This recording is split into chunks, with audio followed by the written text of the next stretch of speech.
সাতকরা দিয়ে গরুর মাংস এবং সাথে যদি পেয়ে যান বেগুন ভর্তা, ডিম ভর্তা, সরিষা ভর্তা, ডাল ভর্তা, বেগুন ভর্তা, আলু ভর্তা সহ হরেক রকমের ভর্তা এবং সাথে এই মজাদার শুটকি ভুনা এবং যদি থাকে রাজকীয় বেগুন ভাজি। আচ্ছা বলুন তো, একটা রেস্টুরেন্টকে আপনি কখন ভালো বলবেন?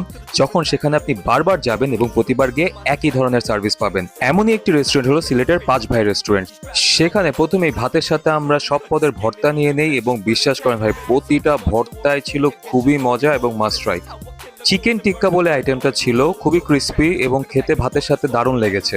এরপর আমরা সাতকরা দিয়ে গরু মাংসটা ট্রাই করলাম, খুবই এক্সপেকটেশন ছিল এটা নিয়ে, কিন্তু আনফর্চুনেটলি সেটা এক্সপেকটেশন মিট করে নাই, তবে ঘরোয়া টাইপের ভালোই। রাজকীয় বেগুন ভাজাটা ট্রাই করলাম, বিশ্বাস করেন ভাই এটা যেরকম ক্রিস্পি সেরকম মজা। আমরা প্রত্যেকেই খুবই তৃপ্তির সহিত গাপুস গুপুস করে খাবারগুলো খেলাম। Now it's time for dessert. প্রথমে ট্রাই করলাম ওদের মিষ্টি দইটা।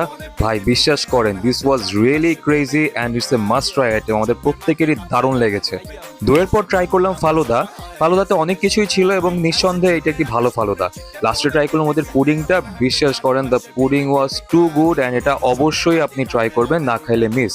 আপনি যদি সিলেটে যান এবং পাঁচ ভাইয়ে না খান তাহলে আপনার ট্রিপটা অপূর্ণ থেকে যাবে, তাই সিলেট গেলে পাঁচ ভাইয়ে অবশ্যই একবেলা খাবেন। ধন্যবাদ।